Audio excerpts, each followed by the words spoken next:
Hello and welcome to Ashworth Aerospace Lab. I wanted to use this video to explain who I am and what I am doing. I am currently a first year mechanical with aerospace engineering student based in the UK. Over the past few years I've been designing and building model rockets, trying to create as many components from scratch rather than relying on off-the-shelf parts. After doing this with some success,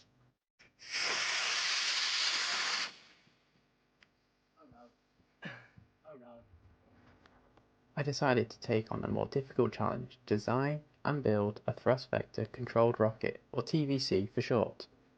So, what is a thrust vector controlled rocket? Well, it's a rocket in which the engine can move. It's gimbaled, allowing for active control of the rocket whilst in flight. This can help with stopping the rocket from drifting off course whilst in flight, which is how I lost one of my very first rockets. So what is my plan? I am planning on building two rockets, both with a 3-inch diameter body tube, and plan to fly them on E and F class motors. The reason I am building two rockets is I want to be able to test experimental flight computers and parachute deployment systems on a simplified rocket before trying to implement TVC as well, as this will hopefully reduce the chance of failure during flight. Rocket 1 will be a test platform for the custom flight computer and the custom mechanical parachute deployment system. Due to living in the UK, it is hard to source pyrotechnics for parachute deployment, so I am planning on designing a mechanical spring-loaded deployment system. As for the TVC rocket, won't be able to use the ejection charges on the rocket motor.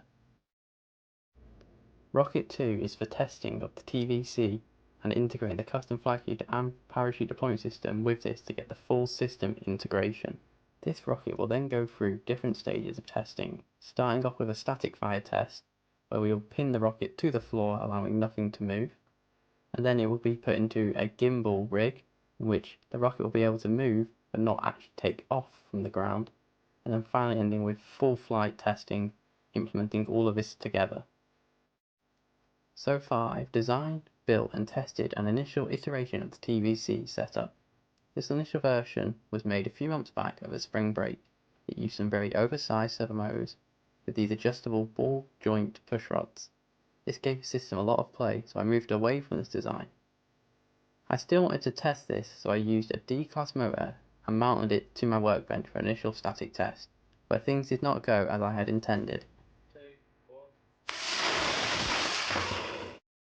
My test mount had not been secured to the workbench properly, so when it gimbaled it caused it to, take flight. This was not exactly a static test. This caused the TVC to be destroyed, but luckily the electronics were undamaged. It showed promise to my idea, even if the test only lasted a few seconds. After that eventful testing, I decided to start designing and testing some mechanical parachute deployment system designs. But due to exams, I have not been able to get as far as I would have liked for this. Now that exams are finished, I have been working on a few ideas for this system and hope to begin testing when I get home. I have also been thinking a lot about the flight computer, as this is all new to me, and I plan to start prototyping that as well when I get a chance. Thank you for taking the time to watch this video. I hope you enjoyed it. I'll be posting a video soon about how my parachute deployment system works, along with another one on the flight computer. If you have any questions or ideas, feel free to leave a comment. I'd love to hear your thoughts.